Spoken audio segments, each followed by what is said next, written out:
জাতীয় সড়কে দুর্ঘটনা এড়াতে উদ্যোগী হলো পুলিশ প্রশাসন। রাস্তা দখল করে খাদ্যশস্য শুকানোর চিত্র নতুন কিছু নয়। কখনো ধান, কখনো ভুট্টা, আবার কখনো ধানের খড় রাস্তার উপর শুকোতে দেখা যায় কৃষকদের। এতে দুর্ঘটনার কবলে পড়েন গাড়ি চালক থেকে শুরু করে পথচারীরা।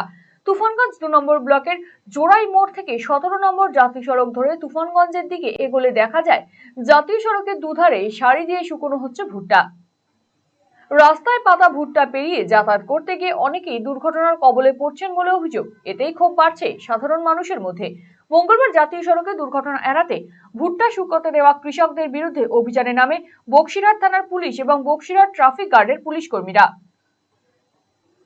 এদিন জোড়াই মোড় থেকে শুরু করে বারোপোদালি পর্যন্ত দীর্ঘ প্রায় কয়েক কিলোমিটার রাস্তা জুড়ে ভুট্টা শুকোতে দেওয়া কৃষকদের সচেতন করার পাশাপাশি রাস্তার ওপর ভুট্টা শুকাতে সতর্ক করেন পুলিশ প্রশাসন। তবে কৃষকদের দাবি, পাকা রাস্তার গরমে ভুট্টা তাড়াতাড়ি শুকোয়, দেখতে চকচকে হওয়ায় বাজারে এই ভুট্টার ভালো দামও মেলে। কৃষকরা দুর্ঘটনার বিষয়টি মেনে নিলেও অর্থকারী বিষয়টিও মাথা থেকে সরাতে পারছেন না তারা। তবে আগামী দিনেও লাগাতার অভিযান চলবে বলে জানা গিয়েছে পুলিশের সূত্রে। ও ভুট্টা নার্সি তো আচ্ছা বললো, তাহলে ভুট্টা নার্সি কেন আমরা আপনার মনে হয় এখন তো আর ভুট্টা শেষ। ভুট্টা কোথায় দিয়েছিলেন? ভুট্টা রাস্তায়, পাকা রাস্তায় দিয়েছি। এটা থেকে দুর্ঘটনা হয় জানেন তো? হ্যাঁ জানি।